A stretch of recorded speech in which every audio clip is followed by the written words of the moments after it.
வித்தியாசமான முறையில் நம்ம இன்றைக்கி நண்டு செய்ய போகிறப்ப எத்தனையோ விதம் செஞ்சுருக்கேன். இன்றைக்கி வந்து ஒரு வித்தியாசமான விதத்தில் செய்ய போகிறேன்.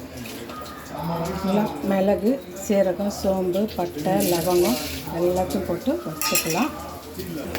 இப்போ வந்து நம்மளுக்கு நல்லா பரங்கு எல்லாம் மொறுமொன்னுட்டு வருது.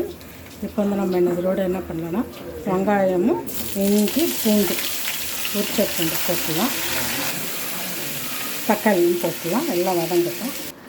இப்போ நம்மளுக்கு எண்ணெய் ஊற்றிருக்கேன்ப்பா, வந்து எல்லாம் தாளித்து போட்டிருக்கேன். வந்து வித்தியாசமாக தான் எனக்கு செய்யணும். இந்த எண்ணெய் நம்மளுக்கு வந்து இதுலேயே கொஞ்சமாக காரத்துக்கு மிளகாத்தூளுக்கும் மஞ்சத்தூள் அவ்வளோதான். நான் மிளகு தான் போட்டிருக்கேன், புளி காரமும் இது கொஞ்சோண்டு ஒரு அரை ஸ்பூன் தான் போட்டிருக்கேன். அந்த திட்டலாப்பா உப்பு போட்டுருவேன்.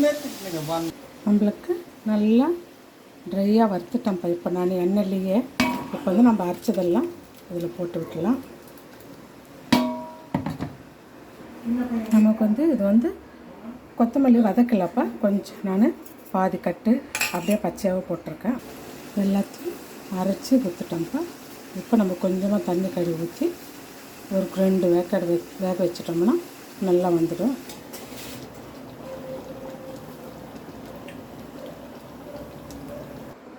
நமக்கு வந்து மிளகு காரம்தான்ப்பா. சூப்பராக பாருங்கள், நல்ல கலர்ஃபுல்லான ஒரு நண்டு கிரேவி ரெடி ஆகிடுச்சு. நல்லா கொத்தமல்லி போட்டு செம்ம டேஸ்டியாக போடலாம். வேறு லெவலில் நம்மளுக்கு நண்டு கிரேவி ரெடி ஃப்ரெண்ட்ஸ். பார்க்கும்போது நல்லா இருக்கா? Thank you friends. நீங்களும் இப்படி வாங்கி, எனக்கு ப்ளூ நண்டு கிடச்சிது, அதுதான் வாங்கி செஞ்சுருக்கேன். நீங்களும் இப்படி செய்யுங்க. Thank you friend. ஓகே, நம்மளுக்கு நண்டு கிரேவி ரெடி, கலர்ஃபுல்லான நண்டு கிரேவி.